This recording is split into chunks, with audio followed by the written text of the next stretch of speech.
असही ये चैते के महीना बा आ एगो मेहरारू के मरद एगो ना 18-20 गो एगो मेहरारू के मरद परदेश से बहरा से घरे आइल बाड़न। परदेश बहरे के कहल जाला। हां बहरा गइल बाड़े। अरे बहरा नहीं गइल, बहरा से घरे आइल बाड़न। अच्छा आ जब घरे आइल बाड़न अब कुछ दिन के बाद जब घरनी के सिंगार पटार देखले बाड़न, आहा हा हा रोज सुत के उठा तारे 6 बजे आज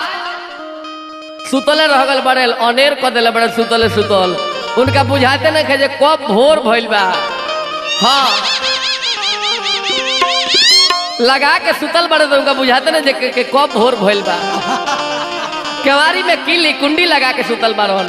जब कोयलर के बोली सुनाइल बा, कोयलर के बोली जब मेहरारू सुनल तो कहल के आहा हा हा जाए कोयलर ऐसा तू बिरहीन सौतीन हो गइल बाड़ू।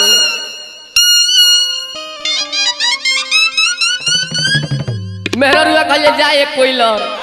ऐसा तारा सवती डाह लागल बा। एगो तो इतना दिन पर बोलमुआ घरे अइल हन आ सुतल बारन तो लगलू भोरही कुहुक के उनका के जगावे। मेहरारू कहती है का कि भोरे जानी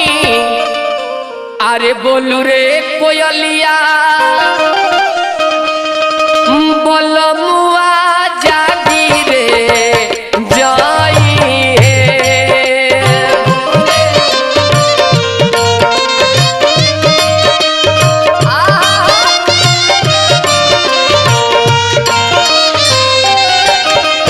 भोरे जानी बोलू रे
तारा बुझात नहीं के जे कितना दिन के बाद बोलमुआ के जोरे हम सुतनी ह आ लगलू पीछे में डिस्टर्ब करे कह तरीका हाथ जोड़तानी तोहसे करी लानी हो जा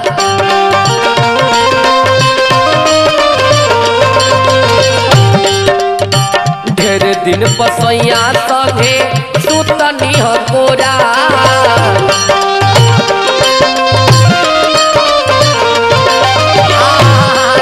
कितना दिन के बाद बोलमुआ जोरे कोरा में सुतनी ह आ का हो रही तबाह करे लगलू हाथ जोड़तानी तोहसे करी लानी हो रा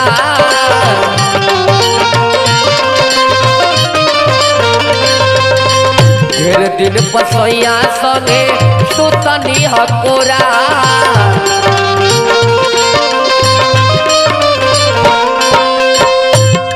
दिन के बाद बोलमुआ के कोरा में सुतल बानी अब तबो हो रही ही मिजाज घबरा होता रो अरे काहे हमसे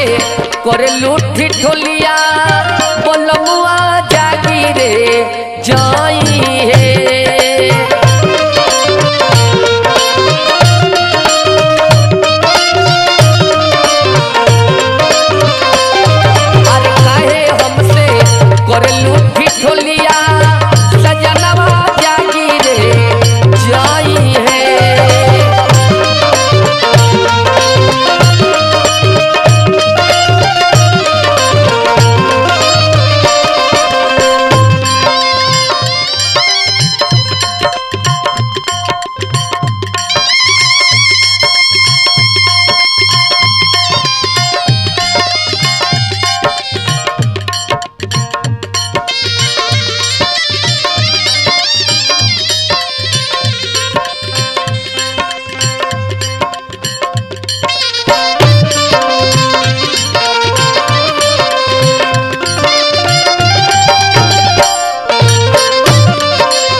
तारा बुझात नहीं कि कितना महारानी में बानी रात भर के खटनी आ दिन भर हो जाता कटनी कितना परेशानी में बानी तनी हमरो को सूत लेवे दे तू तनी बोलो मुँह को सूत लेवे दे तू कह तरीका रात भर के खटनी से हो जाता हरानी मानो हमर बात जनी कर मन मानी एक कोइला रात भर के खटनी से अपने मन हैरान भइल बा एही में तू मनमानी कर तारू तो ठीक नहीं खेलागत कह तरीका रात भर के खटनी से हो जाता हरानी मन हमर बात जनी कर मन मानी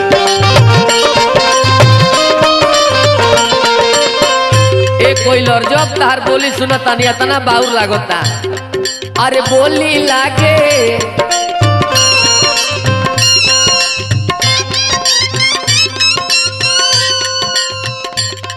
अरे बोली लागे फिर नट के गोलिया